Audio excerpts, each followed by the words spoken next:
没有谁的钱是大风刮来的，所以大家在选购手机的时候可能都会考虑性价比。摩托罗拉 Edge S Pro 这台手机从后摄配置上来说好像挺实惠的，不过我也发现了它一些小缺点，这点我们后面慢慢说。先问一下各位，在看这期节目之前，有多少人对这台手机有兴趣呢？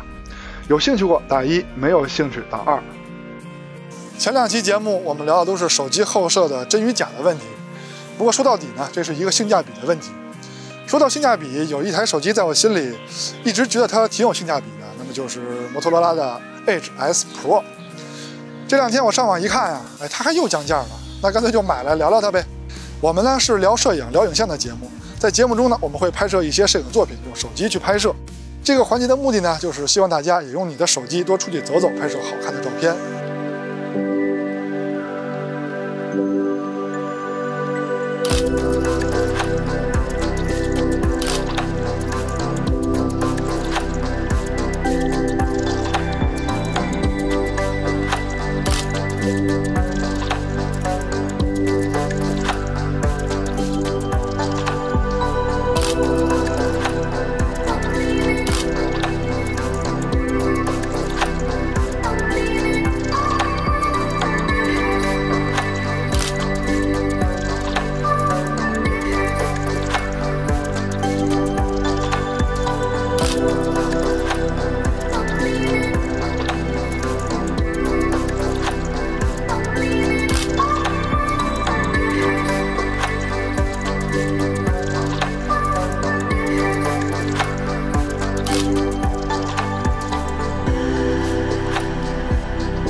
前面这些照片呢，都是这台手机拍的，希望你也可以像我们一样多出去走走，拍摄好看的照片，别老跟家窝着，是吧？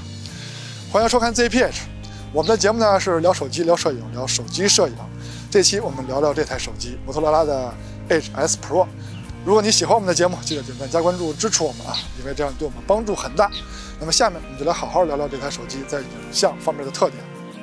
后摄一共3颗干活的镜头，主摄、超广角，还有一个5倍的长焦，而且每颗镜头的硬件参数看起来还不错。在它的售价范围区间里啊，有这个后摄配置的手机还真不多。拍摄界面中不但有超广角主摄，还有5倍的长焦以外，还有一个专门的微距按钮。这个设置在拍摄微距的时候可以算是很方便了。先聊主摄，主摄采用的是一颗3星产的1像素感光器。这颗感光器大家都应该比较熟悉了，前2天我们聊的 Redmi 手机用的也是这颗感光器当然了，镜组未必用的一样啊。后面我们看看它的光学素质怎么样，还有就是批评一下摩托罗拉，照片中也是不写等效焦距。从主摄的样片上看，它的曝光风格不是那种很亮很艳丽的，这点在下一张样片中也可以看出来。放大中心跟边角可以看出来，这台主摄的成像锐化上并不是很重，当然也可以说它成像稍微肉一些，但是边角画质下降的并不严重，这点可以说明它在镜组上还是花了些成本的。再看第2张样片，成像风格依然是以色彩稳重为主就是曝光时间稍微短点，也牺牲了一些暗部细节。放大中心跟边角，中心画质依旧可以说是不错，锐化很少，但是暗部细节噪点比较多。当时拍摄的时候有点逆光，边角画质其实也还行，紫边控制不错，就是暗部细节展现稍微差点意思。主摄是支持1像素高清模式的，但是它的色彩跟普通模式是有区别的，1像素模式的曝光好像更短，颜色看起来更深沉，但是暗部细节的展现肯定就会更少。但是画面细节的展现，1像素做的还不错细节展现明显比普通模式要强。再看超广角镜头，从硬件参数上看，给了1600万像素，还是挺高的。一般这个价位的手机超广角一般就是800万像素。对了，而且它还支持微距一般这个价位的手机也就给一个凑数的微距镜头。还有它虽然说是1600万像素，但是输出的照片是1200万像素的。从样片上看，成像风格跟主摄一样，画面的色彩比较沉稳，但是暗部细节的展现有点少。放大看的话，超广角的成像跟主摄也是一样，锐化比较少，中心画质还不错，但是边角画质下降的有点明显，而且有重影。重影发生的几率并不高，但是还是让我逮着了。这个问题应该是 HDR 合成的问题。再看下一张样片，它的成像风格跟刚才同场景的主摄真的非常接近。老实说，它的色彩风格我很喜欢。放大中心跟边角，中心画质一样还是很不错的，就是这个边角画质嘛，嗨，它都卖这个价格了，挺好，能理解。这颗超广角还是可以拍微距的，而且拍摄界面中就有一个微距按钮，实际体验还不错。这几张就是鼓励摄影环节的照片，我们是聊摄影的节目嘛，所以稍微调了一下色，希望大家也可以多出去走走，拍拍。我发现关注长焦镜头的人挺多的，这台手机还给了一个5倍的潜望式长焦镜头。一般这个价位的手机都不会有中长焦镜头，给可能也就是个2倍、3倍，它直接是个潜望式的长焦镜头，那可能成本花得更高吧。这点说明还是挺实在的。参数列这里了，我就不念了。先说个优点，作为长焦头，对焦性能很重要，这点它做的还不错。有一个小问题，这颗镜头是有防抖的，但是从1倍切换到5倍的时候，你可以明显看到画面的抖动。也许没按下快门之前防抖不工作啊，这个我就不知道了。但是成片率还行。哦对，还有一个问题就是10倍焦段下拍摄，当然这个焦段是数码变焦。当你按下快门的时候，画面会上扬一下，就不是你刚才构图的那个画面。他以为自己是狙击枪吗？开会之后枪口还要上扬，这个太夸张了，反正体验不是很好。长焦镜头的边角画质下降的就不明显了，这点我们已经说过很多次了。那么我就聊聊使用感受。这颗长焦头在暗光下使用时候，你得端稳了，可能成片会比较糊。不过光线好的时候也有一个小问题，就是它的快门反应速度。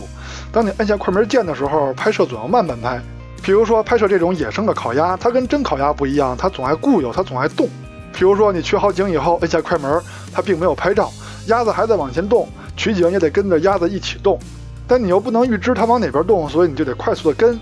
这时候画面拍虚了，你也不知道是你动快了还是快门速度不够，所以这点不是很好。哦对了，快门迟滞的问题，主摄跟超广角也有，但是还能忍。长焦上拍这种运动的物体就有点麻烦了。麻烦归麻烦，但是有长焦它就比没长焦强啊。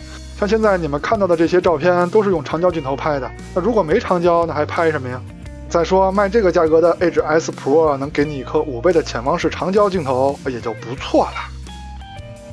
前置镜头的介绍，由于长正不在，由于疫情的原因，由于众所周知的原因，反正就是长正不在。那么这个环节只能交给九虎了。经过一顿研究，九虎对这台手机前摄的评价就是有前摄挺好。人像模式得用九虎来当模特了。总体来说，这台手机的人像模式中规中矩，背景虚化模拟的还不错，偶尔有抠图失误。人物肤色也挺不错，就是脸上的瑕疵有的时候没了，有的时候还保留了。照片的亮度有的时候亮，有的时候暗。总之，这台手机的人像模式还算及格吧。夜景拍摄，这台手机在普通模式下是有自动夜景的，而且关闭不了。但是在夜景模式下，它只有主摄可以用，超广角跟长焦都不能用夜景模式。先看灯光比较亮的环境，自动夜景的表现，主摄的表现还是不错的，亮部细节、暗部细节展现的都还可以。超广角相比之下，亮部细节跟暗部细节跟主摄比都差一个档次。换一个亮度更低的场景，亮部细节压制的还不错，但是暗部细节损失的就比较多了。主摄跟超广角都是这样。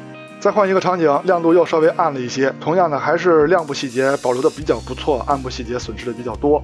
相比之下，超广角的暗部细节损失的更多。女流氓小巷非常暗的场景，手机要打开夜景模式了。主摄的自动夜景跟夜景模式在亮度上差别还是挺大的。但是虽然夜景模式的亮度是提高了，但是放大看的话，噪点真的非常多呀。超广角是没有夜景模式的，前面已经说了，那么它只能用自动夜景去拍，所以在这么暗的环境下，它就表现不好了。祖传神树场景，自动夜景跟夜景模式在亮度的差距也挺大的，但是夜景模式的噪点，我相信不放大你们也看见了。超广角在这个环境下就什么都拍不着了，毕竟它没有夜景模式嘛。视频录制这块咱们主要看看日常使用最多的防抖表现。每颗镜头的光学素质大家前面已经了解了，那么现在看到的是主摄白天走路防抖的表现。由于主摄没有光学防抖，只能靠电子防抖，可以看到防抖效果还行，稍微有一点果冻效应。超广角的防抖效果也不错，但是清晰度好像没有主摄高，而且好像也多多少少有一点果冻效应。不多，但是看着就是有那么一点儿。现在是5倍录像的表现，比拍照的时候要稳多了。拍照的时候5倍取景非常陡啊，视频还不错，但是清晰度可能由于当时光线比较暗的原因吧，其实也不暗，反正清晰度不是特别高。夜晚主摄的录像表现亮度、清晰度还不错，但是防抖这块光靠电子防抖做的就不是很理想了。相同的环境下，超广角的防抖是比主摄强，但是亮度跟细节展现就没有主摄好了。女流氓小巷这个很暗的场景，主摄在这个地方录像的时候可以勉强看到一些轮廓，超广角在这个场景下就什么都拍不到了。摩托罗拉 Edge S Pro， 前面我也没有问大家对这台手机的工业设计有什么看法，不过就从背面上看啊，从后摄的工业设计上看，你说它是3000多以上价位的手机也会有人信的。手机正面的造型算是中规中矩，中置挖孔的前摄这点不错，屏幕的显示效果也对得起它的售价。手机的重量还有厚度控制的都还可以，拿在手里没有什么特别的感觉。不过这台手机的指纹识别是在侧面跟电源键在一起，这个设置我还要适应一下。处理器采用的是骁龙的870，好像很多人都喜欢这个处理器，好像比888更受欢迎。那么作为聊影像的节目，我们在结尾的时候还是要总结一下它的影像方面的表现。摩托罗拉 Edge S Pro 这台手机，如果以后摄的硬件配置对比售价的话，肯定算是实惠的产品。但是使用上的一些小问题确实让人不爽。不过积极的方面呢，是几乎所有的问题都是软件上的问题，只要不是硬件的缺憾，理论上是可以通过系统升级搞定的。比如说 HDR 重影的问题，拍摄时的快门迟滞问题，长焦取景的抖动问题，10倍等高倍数拍摄后取景漂移的问题，这些都是未来可期的。但是夜景模式没有超广角，这个不知道是硬件不行还是软件没有做。上面说的多数问题都是很轻微的，无伤大雅，但是快门迟滞问题算是个大问题，是后摄所有镜头都会出现的普遍问题，这点就在拍摄时候很影响心情了。好在就像上面说的啊，这个问题是软件问题，希望摩托赶紧修复啊，希望摩托罗拉能看到这个视频。